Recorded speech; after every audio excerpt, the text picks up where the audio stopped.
இன்றைக்கி குக்கிங் சீரீஸில் ஒரு சிக்கன் ஃப்ரைட் ரெசிபி தான் பார்க்க போகிறோம்.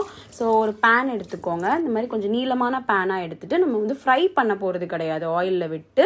ஸோ லைட்டாக நம்ம ஆயில் கொஞ்சமாக போட்டுட்டு அது அப்படியே மேலே ஆயில் மேலே சிக்கன் வச்சு டோஸ்ட்டு தான் பண்ண போகிறோம். ஸோ இதுக்கு வந்து ஓரளவு ஆயில் லைட்டாக விட்டாலே போதும். நம்ம யூஸ்வலாக வந்து வெங்காயம் தக்காளி எல்லாம் போடுறதுக்கு கொஞ்சம் ஆயில் விடுவோம்ல, அந்த மாதிரி ஆயில் விட்டால் போதும்.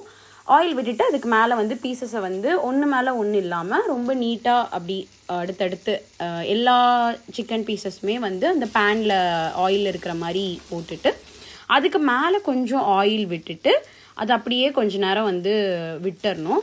லோ சிம்மில் வச்சுட்டு தான் இந்த சிக்கன் டிஷ்ஷை வந்து நம்ம பண்ணணும். ஏன்னா இல்லைனா ரொம்ப வந்து டீப் ஃப்ரை ஆகிடும். ஸோ வந்து ஒரு 15 மினிட்ஸ் அதை அப்படியே விட்டுட்டு அதுக்கப்புறம் வந்து அதை வந்து திருப்பி போடணும். ஸோ இதே மாதிரி ஒரு 30 மினிட்ஸ் ஆகும் இந்த மாதிரி நம்ம வந்து ஃப்ரை பண்ணணும் அப்படின்னா. ஸோ ஒன்ஸ் வந்து நல்லா சிக்கன் வெந்துருச்சு அப்படின்னா, நமக்கு யூஸ்வலாக அந்த வர மாதிரி அந்த ப்ரௌனிஷ் கலரில் சேஞ்ச் ஆகிடுச்சு அப்படின்னா சிக்கன் உள்ளே நல்லாவே வெந்துடுச்சு அப்படின்னு தான் அர்த்தம்.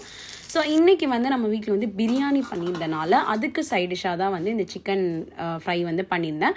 பட் எனக்கு ஆயிலில் போட்டு டீப் ஃப்ரை பண்ணுறது பிடிக்காது அப்படிங்கிறதுனால நான் வந்து இந்த மாதிரி டோஸ்ட் பண்ணி எடுத்துக்கிட்டேன். அவ்வளோதான் கைஸ், நான் வந்து சாப்பிட ஆரம்பிச்சிட்டேன். பிரியாணியும் சிக்கனும் எனக்கு ரொம்ப பிடிக்கும். எப்பயுமே நம்ம எங்கே பிரியாணி சாப்பிட்டாலும் எனக்கெல்லாம் வந்து வீட்டில் பண்ண பிரியாணி தான் எனக்கு எப்பயுமே பிடிக்கும். அதுவும் எங்கள் அம்மா பிரியாணி தான் எனக்கு எப்பயுமே பிடிக்கும். நான் வெளியே அவ்வளோக்கா வந்து பிரியாணி வந்து விரும்பவே மாட்டேன். அது ஹைதராபாத் பிரியாணி, பெங்களூர் பிரியாணியாக இருந்தாலும் எனக்கு வந்து எங்கள் வீட்டில் பண்ணுற பிரியாணி தான் பிடிக்கும். ஸோ அவ்வளோதான், அப்படியே சாப்பிட ஆரம்பிச்சாச்சு. செம்ம டேஸ்ட்டாக வந்திருந்தது biryani and chicken today. See you in another video. Bye.